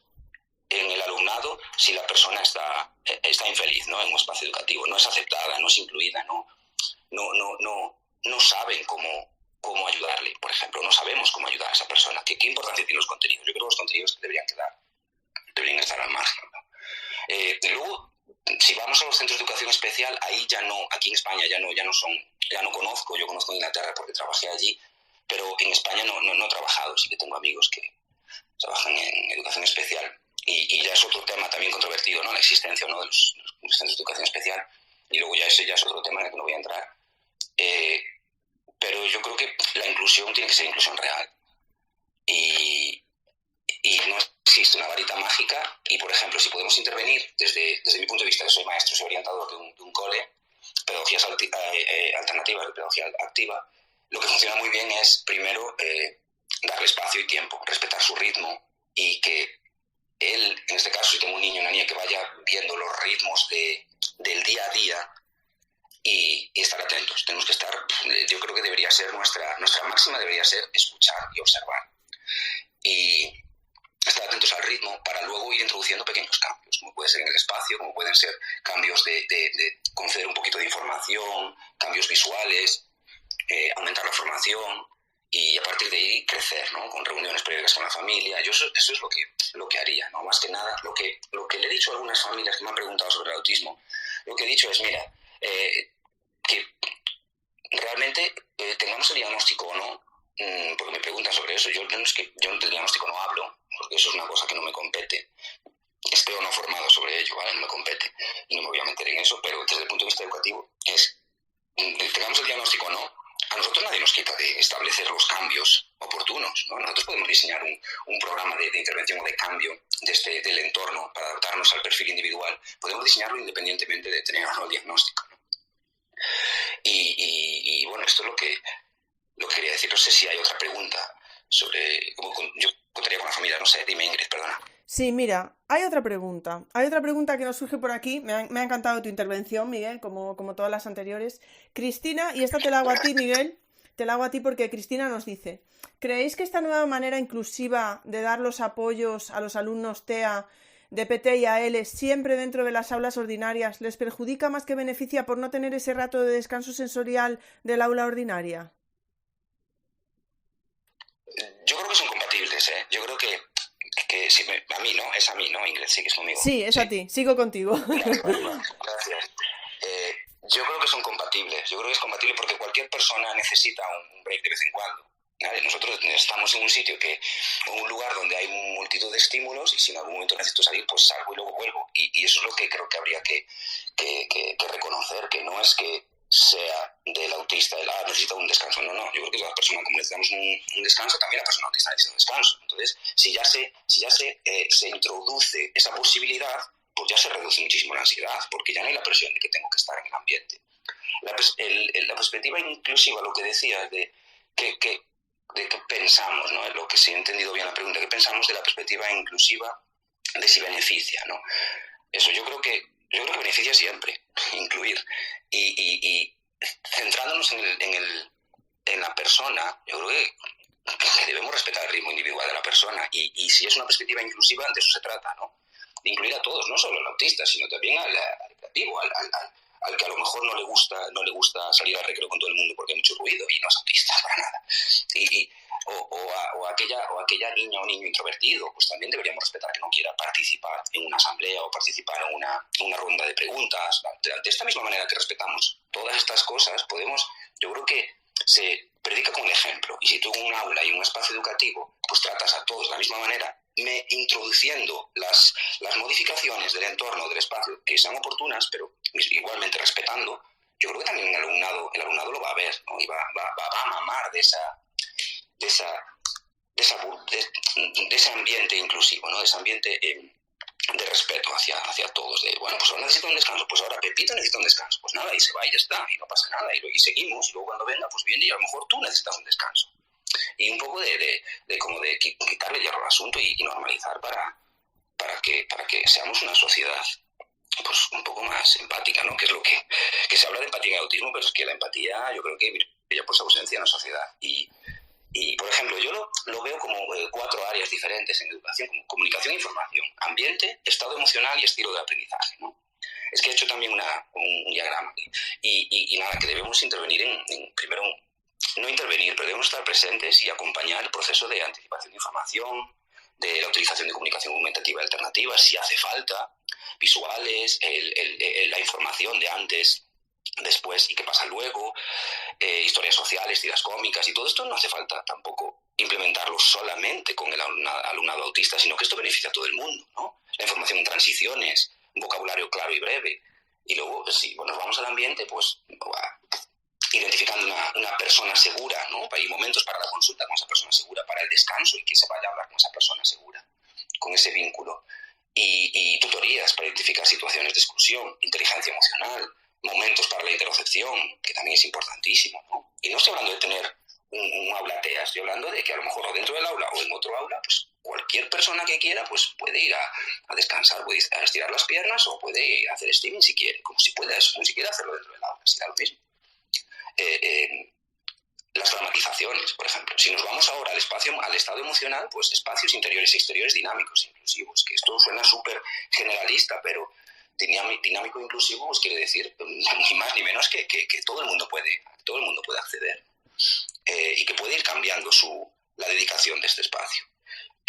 Luego, emplazamiento individual y organización espacial del aula, que es importante. Preguntémosles a ellos, a ver dónde están, dónde se sientan mejor, cómo pueden hacer, ¿no? ¿Cómo podemos hacer nosotros para reducir todos los elementos que puedan llegar a dificultar el proceso de aprendizaje o el proceso de vida, ¿no? De ese alumnado autista que tenemos en el aula? Recursos sensoriales, área de la calma o cuarto sensorial, por ejemplo. Y luego, si nos vamos al estilo de aprendizaje, que ya lo he puesto a propósito, lo he puesto de último, ¿no? Al principio hemos cambiado un poco, hemos intervenido un poco en la comunicación, en el ambiente, el estado emocional, ¿no? Hemos ofrecido una serie de estrategias y de acciones, pero luego al final acabamos en el estilo de aprendizaje, ¿no? Que puede ser con proyectos individuales o por grupos, ¿no? Y por intereses, ¿por qué no? A lo que iba antes de los contenidos, ¿qué importan los contenidos si la persona que los tiene que interiorizar pues no quiere o los ve como inalcanzables? Eso es que no tiene sentido. Para mí no tiene sentido la educación si van a aprender lo que yo quiero, ¿no? Para eso no tiene sentido la educación. La educación es que intenten aprender y que aprendan todo lo mejor que ellos puedan. Y respetando cada uno pues las necesidades o las dificultades que puedan tener, ¿no? Porque a lo largo de la vida todos tenemos dificultades y no estoy quitando para nada importancia a las dificultades que puede tener una persona autista, porque no estoy para nada comparando, por supuesto. Y luego ofrecer tiempo. Yo creo que el tiempo, por último, creo que es el tiempo el que hace falta para que nosotros reflexionar y para que podamos pues un poco dar un pasito atrás y esperar a que las personas autistas pues también se desarrollen por ellas mismas, ¿no? Porque somos muy intervencionistas también, muy directivos. Creo que deberíamos ser menos, todos nosotros. Y no sé si he respondido, me he alargado un poquito, lo siento, Ingrid. Que si has respondido, Miguel. Yo solo espero que esté todo el mundo tomando notas. Yo ya lo dejo ahí, que espero que esté todo el mundo tomando notas. Iván, bueno, a ver qué nos cuentas tú después de la intervención de Miguel. Recomendaciones para docentes, a lo mejor te quieres ir más a las recomendaciones para las familias, lo que quieras.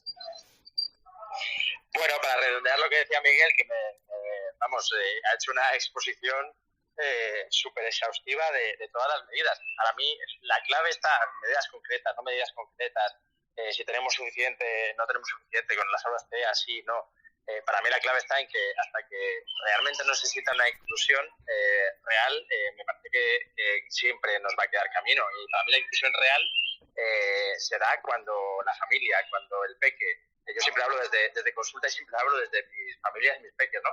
Sientan que no son ellos y yo, sino que es mi aula, es mi profe, es mi aprendizaje, es mi espacio, y el mi ese implica el quiero estar, quiero hacer, quiero volver, ¿no?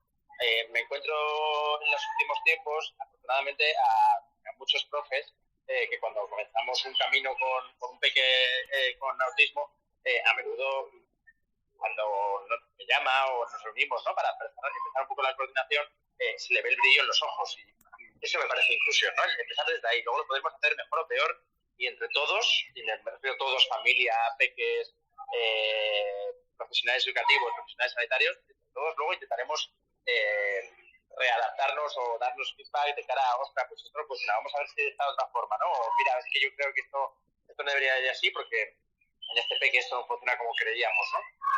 Partiendo desde ahí es desde donde creo que en ese momento realmente empezaremos a caminar la inclusión. Luego, ya os digo, la estación final me parece que es esa en la cual el peque nos diga, es que es mi aula, yo no me quiero ir de aquí, yo tengo con mis compañeros mis aprendizajes y para mí esto es mi vida, ¿no? Y ahí es donde realmente es la inclusión. A mí me da muchísima pena cuando a un peque le preguntas por su aula, ya sea TEA o ya sea de cualquier peque, ¿no? Y sientes esa barrera, ¿no? No es una barrera física, como si pudiera darse en el caso de niños con algún tipo de discapacidad física, sino es una barrera tampoco psicológica, es perceptiva de identidad, o no sé muy bien cómo decirlo, ¿no? En el cual te ves que no está en ese aula, que no es de ese aula, ¿no? Y eso es realmente lo que no nos permite una inclusión real. Se puede adaptar todo y se pueden hacer adaptaciones 100% técnicas y todo súper correcto y todo súper técnicamente perfecto, pero hay un cierto espíritu, una cierta alma que si no se consigue, da igual lo que hagamos. Entonces, eso es lo que tenemos que... hasta ahí tenemos que llegar. Tenemos que explorar los diferentes caminos para llegar precisamente hasta ese espíritu, ese alma de pertenencia. Al final es eso, ¿no? Pertenencia es igual que inclusión. Iván, ¿y crees que ese espíritu ahí tienen bastante que decir los profesores también, las profesoras? Sí, ya te digo que afortunadamente en los últimos tiempos me encuentro con que más profesores tienen esa ilusión por hacer, ¿no? Quizás antes, cuando yo empecé en esto, me encontraba con que cuando pues les tocaba, entre comillas, ¿no? A un alumno con TEA, era una especie de losa, era una especie de ostras, ¿no? Y ahora es al revés, es una especie de conocer, de reto, esto me va a enriquecer a mí también. Y desde este enriquecerme quiero aportarle, ¿no? Sabiendo que muchos además te lo dicen, incluso nosotros también como profesionales creo que lo comprendemos, o no sé cómo decirlo, ¿no? A partir de esa base de que no somos perfectos y que probablemente no seamos capaces de darles el 100% de lo que ellos busquen, pero a veces incluso aún sin darles el 100% técnicamente, ellos, cuando me refiero a ellos me refiero a la persona con autismo y la familia, ellos te agradecen sobre todo la ilusión, el integrarte con ellos, el ayudarles desde ahí. Y yo creo que las familias cada vez están más formadas, afortunadamente, cada vez saben mucho más, cada vez también saben mucho más, y esto creo que los profesionales no hemos hecho tampoco mucho cambio en los últimos años, de qué es lo que se debe y lo que no se debe hacer, en el sentido de que siempre tenemos que tener como premisa que ellos son los que deciden en todo momento, que aquí no somos de un modelo biomédico paternalista en el cual les tenemos que decir, no, mira, esta es la medicación que mejor te viene, esta es la intervención que mejor te viene y esto tienes que hacerlo así, así, así. Esto no debería de ser ni la psicología ni siquiera una intervención sanitaria a nivel general. Y partiendo de ahí, como están cada vez más formados, también cada vez se acercan más al profesor a decirles, mira, pues yo creo que mi peque es más de este estilo, es más por aquí, yo creo que al final realmente yo en los casos que llevo veo mejor evolución y veo cada vez mejor, no sé cómo decir, imbricación cuanto más se juntan o cuanto más nos juntamos, porque yo me incluyo siempre en ese sistema y hacemos una piña. Y ahí es donde realmente luego se empiezan a sentir que todo esto tiene sentido. Iván, te voy a hacer una última pregunta que me ha surgido mientras hablábamos. Se va un poco de lo que estabais hablando ahora mismo, pero ¿qué importancia tiene el modo de comunicar un diagnóstico a la familia de un peque que se le acaba de diagnosticar autismo? Pues lo es todo. De hecho, yo cuando doy formaciones, quizás esto no es una opinión muy bien vista en general, pero cuando yo doy formaciones siempre les digo a los compañeros que el diagnóstico no es una necesidad, entre comillas, en el sentido de que no hay que darlo ya. Hay familias que están preparadas en ese momento justo cuando llegan, hay familias en las cuales les tenemos que intentar dejar un poquito más de tiempo, o siempre respetando los procesos. Me refiero que el cómo y el cuándo y el quién es súper importante. Ya no hablemos cuando solo tramites la familia y a menudo es la misma familia la que te pide, ¿no? Espérate un tiempo, vamos a intervenir, no queremos que se empape de este estigma que existe a nivel social. Entonces hay muchos tipos diferentes. En este sentido no quiero tampoco ahora caer yo en el paternalismo, pero creo que a veces sé si estará de acuerdo Miguel, Dani conmigo en este sentido, no es el momento, y eso les hunde más que les saca, ¿no? Entonces, a veces hay que intentar contemporizar. Y el diagnóstico tiene que ser también algo muy abierto, en el sentido de que, por un lado, nos podemos confundir, esto deberíamos de asumirlo como algo relativamente natural, aunque pongamos todo el empeño y el esfuerzo en que no sea, y por otro lado es súper dinámico. Entendemos que, sobre todo con niños más pequeñitos, ¿no?, de 5 o 6 añitos, la capacidad, la probabilidad de confundirnos es muy alta, y por tanto el hecho de darles un diagnóstico, que en el caso además del TEA suele ser un diagnóstico que se lo toma como definitivo y cerrado, hace que luego no tengamos oportunidad de trabajar otras vías, ¿no? O incluso al revés, el hecho de dar un diagnóstico, que nos olvidemos de otras tipos de problemáticas, que al final el diagnóstico es solo una etiqueta, que no es más allá. Eso no describe más que un poquito, y para mí muy poquito, de lo que en verdad es el peque o es incluso el sistema. Por mucho empeño que pongas y por muchas páginas, ¿no? Mi informe suele ser de 30 o 40 páginas, pero aún así, aunque pongas todo el empeño en describir procesos cognitivos, contexto, cómo adaptarse, tal, a menudo no deja de ser una foto finish, una foto transversal en ese momento, y a mí no sé cómo lo podremos mejorar, y siempre me dedico mucho tiempo a eso, ¿no? Pero eso, hay que tener cuidado con cómo decimos el diagnóstico, porque no deja de ser el aquí y el ahora.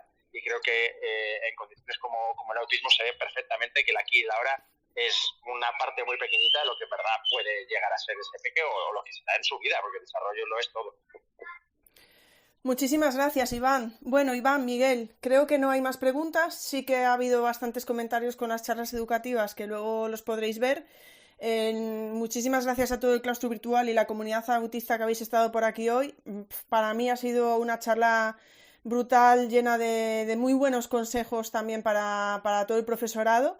Personalmente la volveré a escuchar e iré tomando nota porque, bueno, habéis dado muchísimas recomendaciones muy, muy buenas y muy prácticas, que es lo que buscamos también. Miguel, Iván, no sé si queréis añadir algo más, Miguel, o despediros ya. Muchísimas gracias, Miguel, voy contigo. No, para mí solo quería daros las gracias por este espacio, ¿no? Y solamente por motivar un poco el debate y la conversación sobre esto. Pues yo creo que ya la labor está hecha. Ya puedes dormir tranquila, Ingrid, porque esto pues lo has conseguido y bueno, me ha encantado. Y nada, agradecer a todas las personas que están escuchando, que van a escuchar, y a los profesionales, en este caso, como Iván y otros tantos, porque se aprende mucho, ¿no? Y creo que la autocrítica a la que se refería él pues es importantísima, y el quitarle también importancia, ¿no? Si ha cometido un error, pues ha cometido un error. Ahora, ¿cómo actuamos? ¿Cómo solucionamos, ¿no? Creo que debemos también caminar con la mochila de la humildad también, porque se nos ha metido en la cabeza que tenemos que tener la razón siempre, que nuestra visión es la que cuenta, y no lo es. De hecho, la multidisciplinariedad pues debería ser la norma, ¿no? Y la regla en este caso. Y nada más, solamente daros las gracias y que ha sido un honor poder conversar con vosotros. Bueno, Miguel, que no habíamos hablado nunca y a mí ha sido, bueno, un gran descubrimiento. Bueno, yo ya como ojeadora que soy, yo ya te había ya había puesto el ojo ahí y tenía claro que tenías que venir. Una cosa, Miguel, una última pregunta. ¿Tu tesis está disponible para poder revisarse? No está disponible todavía porque tienen como no sé si era 1 año o 2 años, creo que lo había puesto. ¿Por qué? Porque estoy esperando para la publicación de los artículos, y mientras no se publiquen los artículos no se puede ofertar en abierto, ¿no? Y estoy esperando, que no sé si era 1 año o 2 años, no lo sé, ahora mismo no puedo decirte, pero claro, estoy a la espera de la publicación de los artículos, ¿vale? Que tengo algunos ahí en la cocina. Y sí, deseando también que salgan, sí. Las cosas de la universidad, ahí está, hasta que salgan los artículos, efectivamente, Miguel. Pues nada, nos toca esperar. Muchísimas gracias.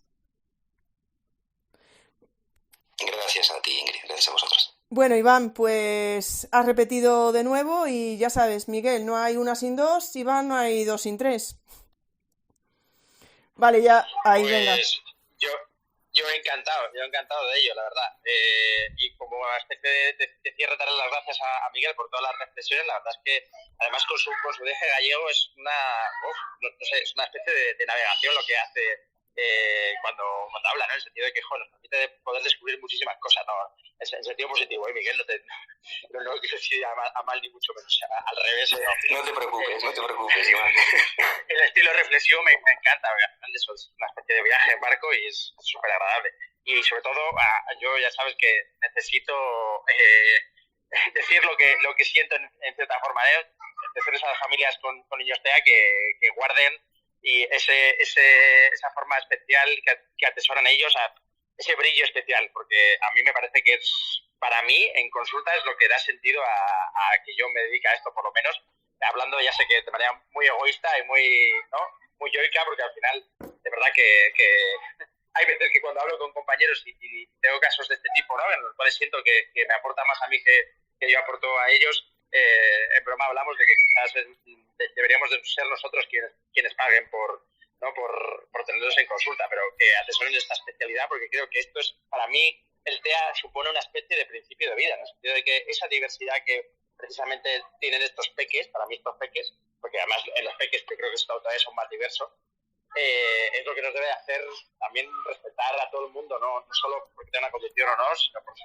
diferente forma de ser, por su diferente forma de percibir, por su diferencia. Y creo que nos olvidamos a menudo que, independientemente de una posible condición o un posible trastorno, que todos somos diferentes y no necesitamos que tenga en cierta forma imprimido en un uniforme un nombre determinado, que no somos humanos entre nosotros. Entonces, para mí el principio de vida siempre es el ver la diversidad del otro por encima de todo. Así que gracias a ti, Ingrid, también, porque sé que vuelcas en esto una parte también muy, muy personal y que creo que es totalmente necesario, como hemos dicho al principio, ¿no? Que no hay espacios como este en los cuales se pueda hablar tranquila y sanamente y que además sean precisamente también los autistas los que aporten, que creo que tiene una parte importantísima del conocimiento. Bueno, Iván, yo no puedo evitar hacerte dos comentarios. Primero, ¿qué pasa? ¿A mí no se me nota el acento gallego? ¿Qué pasa? A ver, explícamelo, ¿eh? A ti se te nota muchísimo menos que a Miguel, vamos.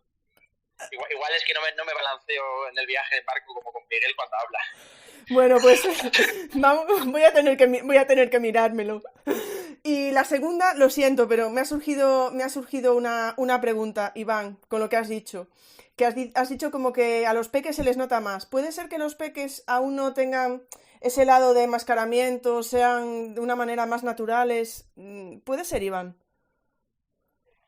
No, me refería a que los peques para mí son más diversos incluso. Quizás por esa parte también que dices, que no hay ese momento de enmascaramiento, de entrar en el carril, entre comillas, ¿no?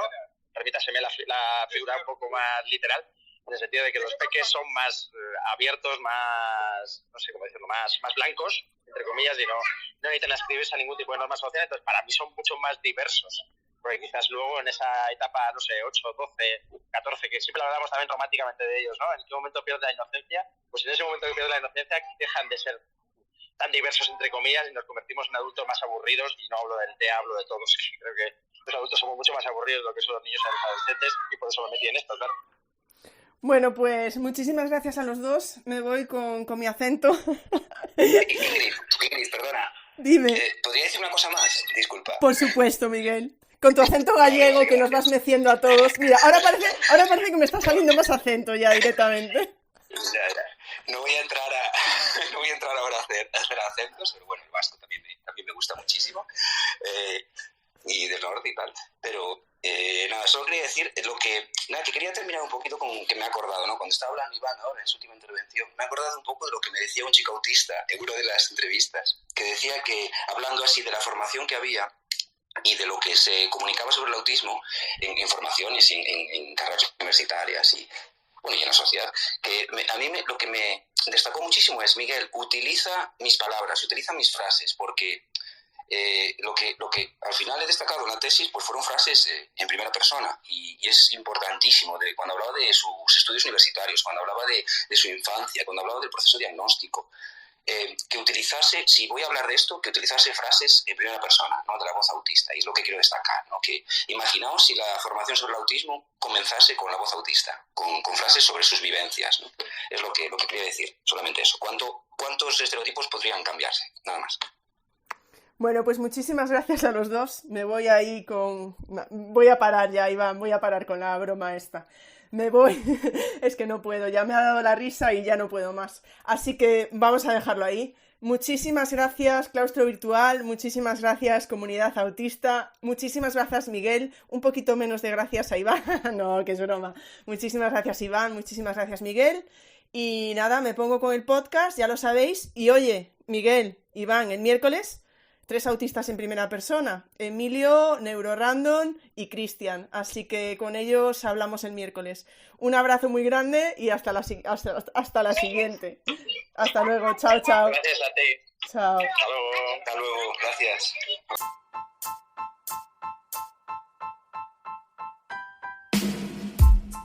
Muchas gracias por escuchar este podcast. Si te apetece, nos vemos en el siguiente.